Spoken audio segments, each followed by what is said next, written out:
막연한 그리움은 잘못됨의 불씨다 하는 자에서 오늘 말씀을 함께 상고하도록 하겠습니다. 압살롬에 대한 그리움과 그리고 그 막연한 그리움, 그것이 그냥 자기도 모르게 삶 속에서 나타났던 것 같아요. 그냥 툭툭 그냥 한숨을 쉬거나 아니면 먼 산을 바라보거나 아니면 압살롬과의 어떤 그런 그리웠던 추억들, 이런 것들이 다윗의 그 삶의 그림자처럼 이렇게 나타났던 것을 가장 곁에 있었던 요압이 그것을 다 헤아리고 있다가 이제는 압살롬과 다윗을 만나게 해야 되겠다라고 그렇게 생각하고 드고아에 있는 여인을, 지혜로운 여인을 데려와라. 그러니까 요압이 어릴 적부터 자라났던 그 고향하고 그 드고아라고 하는 지역은 한 2시간 정도 거리예요. 그러니까 이 요압은 이 지혜로운 여인에 대해서 들었던가 아니면 보면서 이렇게 자라왔던 것 같아요. 그러니까 대번에 그냥 드고아의 여인을 데리고 와라. 그렇게 얘기를 해서 그 여인에게 이제 다윗 왕에게 들어가서 너는 이렇게 이렇게 얘기해라. 그러면서 이제 말을 집어넣어 줬어요. 자기는 참 과부다.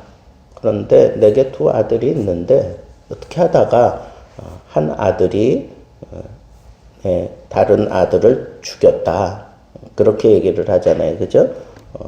그런데 이제 문제는 뭐냐 하면 율법적으로 율법에 비추면 그 아들을 죽인 것은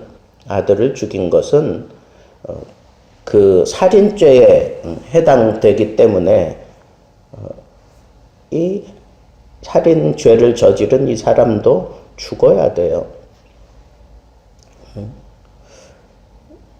근데 사람들이 와서 부모의 마음은 그걸 그냥 이러지도 못하고 저러지도 못하고 있는데 사람들이 와서 하는 말이 동생을 죽인 이 사람을 내놔라. 우리가 그를 죽여서 억울하게 죽은 자의 죄를 갚아서 상속자가 없게 하겠다. 상속될 것을 끊겠다.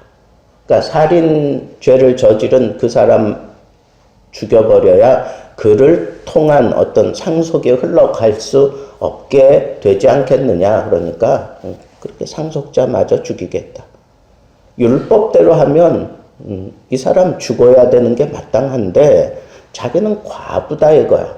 자기가 소망을 두고 살아가는 것은 이 아들, 남은 아들을 통해서 생명을 이어가는, 그죠? 그 후손을 이어가는 그것이 자기의 유일한 이제 소망이 되었다는 거예요. 이스라엘 그 사람들은 가장 큰 수치스러움과 가장 큰 그런 죄는 자녀를 낳지 못하고 그걸 끊어버리는 거예요. 그래서 이스라엘 백성들에게는 그 고엘 제도라는 게 있잖아요. 그죠? 그래서 자기 남편이 죽었어. 아이가 없이. 그러면 그 형수를 그 동생이 책임진단 말이에요. 결혼하고 그로 하여금 후사가 있게 만드는. 그게 고대 이스라엘 전통이란 말이에요. 전통. 율법도 그것을 얘기하고 있고. 자, 그래서 내게 남아있는 숯불을 꺼서 내 남편의 이름과 씨를 세상에 남겨주지 아니하겠나이다. 이 얘기는 바로 그런 얘기예요. 비록 한 사람이 죽었지만 남은 한 사람이 비록 살인죄를 지었을지라도 내가 이 아들을 통해서 내 속에 숯불, 그 씨를 끄지 않는 그런 삶을 사는 게 내 남은 소망인데 이거마저 이제 사람들이 와서 다 꺼버리겠다고 하니 이 딱한 사정을 왕은 좀 도와달라고 하는 그런 청원을 한 거죠. 그랬더니 다윗이 너는 집으로 돌아가라. 그리고 그와 같은 일이 벌어지지 않도록 내가 책임져 주겠다. 그랬더니 이 여인이 이건 다 내가 짊어지고 갈 죄니 왕과 왕에게는 허물이 없습니다. 라고 그렇게 얘기하면서 또 얘기를 이어가요. 그러면서 11절에 보면 여인이 이르되 청하건대 왕은 왕의 하나님 여호와를 기억하사 원수 갚는 자가 더 죽이지 못하게 하옵소서. 내 아들을 죽일까 하나이다. 그러면서 여호와께서 살아 계심을 두고 맹세하노니 내 아들의 머리카락 하나도 땅에 떨어지지 않게 하리라 하는 그런 확답까지 얻습니다. 그런 얘기를 듣고 난 다음에 여인이 또 한마디 더 해요. 어찌하여 왕께서 하나님의 백성에게 대하여 이 같은 생각을 하셨나이까? 이 말씀을 하심으로 왕께서 죄 있는 사람 같이 되심은 그 내쫓긴 자를 왕께서 집으로 돌아오게 하지 아니하심이니이다. 그러면서 압살롬을 데려와야 이와 같은 이 악습 그리고 이 잘못된 굴레에서 벗어날 수 있다라고 하는 것을 얘기를 해요. 그러면서 왕의 마음을 흔드는데 뭐라고 그러냐면 우리는 필경 죽을 것이다. 우리는 반드시 죽을 거다. 땅에 쏟아진 물을 다시 담지 못할 것이오나 하나님은 생명을 빼앗지 아니하시고 방책을 베푸사 내쫓긴 자가 하나님께 버린 자가 되지 아니하게 하시나이다. 이 무슨 얘기예요? 당신도 죽고 압살롬도 죽고 우리 모두는 다 죽는데 이 기회를 놓치지 말고 그냥 이렇게 세월만 죽이지 말고 이 압살롬을 다시 데려와서 모든 백성들이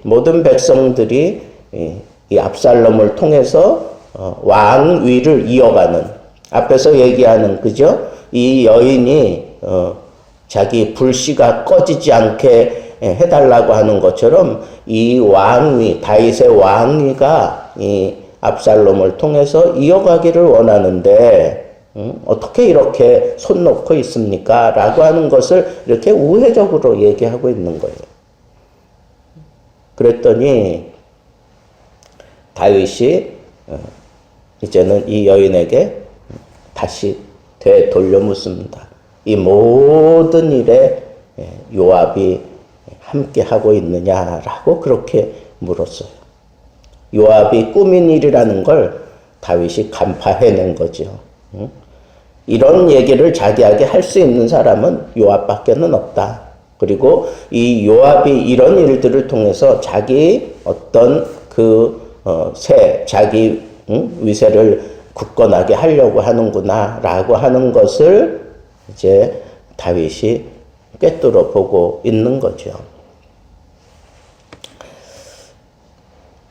여러분 여기서 저는 몇 가지 중요한 깨달음을 얻는데 요압은 자기 영달을 위해서 지금 꾀를 낸 거예요. 다윗이 막연하게 지금 압살롬을 보고 싶어 하는 걸 알아요. 그리워하고 있는 걸 알아. 그런데 섣불리 그렇게 데려오지 못하고 있어요. 율법에 어긋나는 일이니까. 그런데 온 이스라엘 백성들은 이 압살롬을 데려오기를 원하고 그리고 그것이 마치 모든 국민의 대세인 것처럼 그렇게 얘기를 다윗에게 집어넣고 있어요. 지금 이 여인이 와서 고변한 것처럼 지금 딱한 상황이 바로 그런 상황처럼 이러지도 못하고 저러지도 못하도 그러나 그 여인의 입장에서 가장 큰 수치스러움을 더 이상 당하지 않게 왕은 해 주어야 되겠다고 하는 결론을 내려서 그렇게 얘기했으니까, 그러면서 이 여인이 더 요압의 의중을 다윗에게 심어주기 시작하잖아요. 그러니까 지금 다윗이 그런 입장에 처해 있는 것은 분명하지만, 요압이 꾀를 내어가지고 여인을 불러서, 지혜로운 여인을 불러서 그렇게 다윗 왕을 만나게 한 것 자체가 이건 불경한 거다 하는 거예요. 있지도 않은 일을 그렇게 꾸며가지고 들어갔잖아요. 그래서 다윗의 마음을 흔들어 놓는 데에는 성공을 했어요. 그렇지만 율법대로, 율법에 비추어서 부족함이 없는 결정을 내리도록 도와준 것이 아니었다는 거예요. 하나님의 사랑에만 두고 호소를 했지, 공의는 여기서 싹 빠져 있는 거예요. 오늘 말씀의 전체 흐름 가운데 압살롬을 데려다 분명하게 그 죄값을 묻고 그에 대한 어떤 처결을 하고 난 이후에 그 다음에 사랑으로 품어 안아 주어야 합니다 하는 차원에서 얘기된 게 아니라 무조건 압살롬을 데려오기만 하라는 거예요. 이스라엘 백성들 모두가 다 원하는 것처럼 그런 꾸며서 그렇게 얘기해서 모든 백성들이 압살롬이 돌아오기를 원하는 것처럼 그렇게 압박을 한 거예요. 요압의 실수가 뭐냐? 지혜로운 여인을 데려올 게 아니라 하나님의 선지자 나단 선지자에게 이 얘기를 심어서 나단 선지자와 합의를 하고 정령 하나님의 뜻이 어떤 것인지를 분명히 그가 응답받고 난 다음에 왕에게 나아갔어도 좋은 결말이 있을 수 있었는데, 그냥 무조건 대세가 이러니까 왕은 그냥 그렇게 받아들이십시오 라고 하는 차원으로 밀어붙였어요. 그리고 지금 그 약해진 다윗의 마음을 역용한 거예요. 막연한 그리움을 가지고 살고 있는 그 사람에게 낚시 바늘을 들여놓고 딱 물게 만드는 거죠. 겉으로는 다윗과 압살롬이 상봉할 수 있는 길이 열리기는 했지만 그 결과로 압살롬의 그 망나니 같은 일이 또 그 땅에서 시행되고 마침내 구테타를 일으키고 결국은 압살롬이 죽는 자리에까지 이르게 되는 것을 우리는 잘 알고 있습니다. 여러분, 사람을 의지하는 지혜를 가지고 또 하나 막연한 그리움으로 어찌할지 몰라 하는 그런 참 과부와 같은 그런 심정을 가지고 살아가는 사람의 마음을 건드리고 그걸 이용해서 자기의 욕심을 채우려고 하는, 자기의 영달을 추구하는 이 요압은 기회주의자예요. 이 요압은 분명히 하나님의 뜻을 따라 문제를 풀어가는 것이 아니라 율법에 비추어서 부끄러움 없는 모습으로 이 상황을 수습해가는 것이 아니라 그저 인간적인 그 감정에, 그 동정에만 호소하면서 다윗 왕의 마음을 흔들어 놓았다는 거예요. 마땅히 말씀을 앞세워야 되고 말씀에서 지혜를 찾아야 되고 말씀의 사자인 나단 선지자나 다른 선지자들 데려다 놓고 이 문제를 풀어갔어야 되는데 하나님의 뜻은 무시하고 자기의 지혜만 가지고 이 문제를 풀어가다 보니까 이런 심각한 문제들을 안고 뭔가 풀리긴 풀린 것 같은데 상당한 위험 요소들을 그가 머금고 이 자물쇠를 억지로 열어놓은 것과 같은 결과를 가져왔다는 거예요. 물론 다윗 왕이 막연한 그리움을 가지고 그걸 숨기지 못하고 그것도 오랫동안 그렇게 살아갔기 때문에 그에 대한 동정이나 아니면 그런 어떤 잘못된 그런 욕심이 사람들에게 피어나도록 만든 것은 왕으로서 그에게 책임이 있다 아니할 수 없어요. 막연한 그리움을 여러분 사람이 왜 그립지 않겠어요? 아무리 잘못했더라도 왜 그립지 않겠어요? 지금 3년이나 지금 못 보고 있는데. 그런데 그걸 그냥 속절없이 그리움을 흘려보내는 것, 막연한 그리움으로 사는 것, 이것은 이런 잘못된 그런 일들이 저질러지는 불씨가 된다고 하는 이 사실을 우리는 놓치지 말아야 됩니다.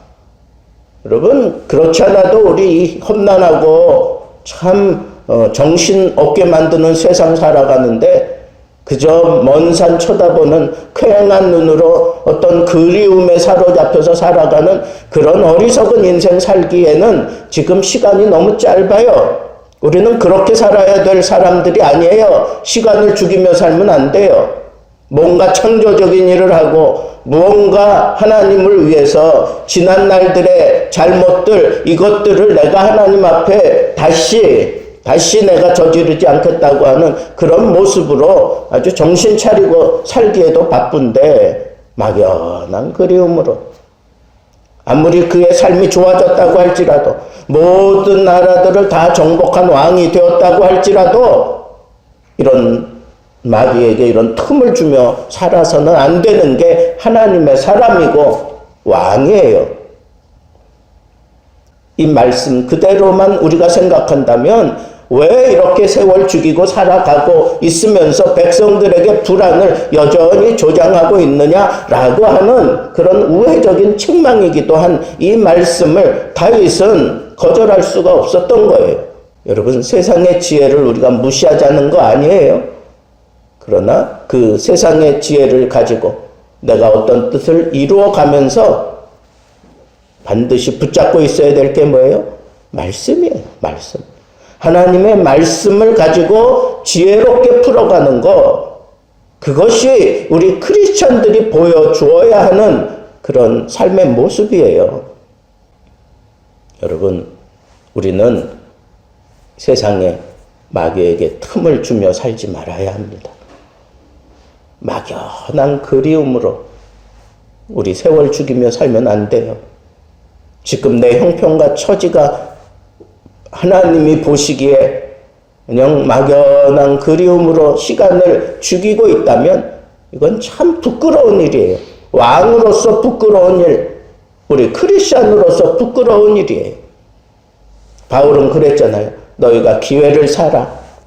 세월이 악하고 이 세월은 세상의 지혜에 먹혀가면 안 된다는 거예요. 우리는 하나님의 지혜를 가지고 하나님의 시간을 살아내야 될 특별한 사명을 받은 사람들이기 때문에 우리는 막연한 그리움으로 살아가는 이런 어리석은 모습으로 살아서는 안 되는 겁니다. 오늘 말씀, 여러분 정곡에 팍 집어넣어야 될 것, 막연한 그리움은 심각한 일들을 이뤄내는 불씨가 된다고 하는 이 사실을 생각하고 내 본분을 생각해서 하나님 앞에 정신 차리고 창조적인 일을 내가 만들어가며 살아야 되는 존재임을 깨닫고, 또 하나 이런 것들을 풀어가는 데 있어서 세상의 지혜가 나에게 도움을 주지만 그때 하나님의 말씀이 내 중심에 딱 자리 잡지 않으면 이런 잘못된 세상에 그리고 마귀의 농간에 우리가 넘어질 수밖에 없다고 하는 이 사실을 생각하면서 어떤 순간에도 우리는 하나님 말씀 붙잡고 승리하며 살기를 우리 주님의 이름으로 축복합니다.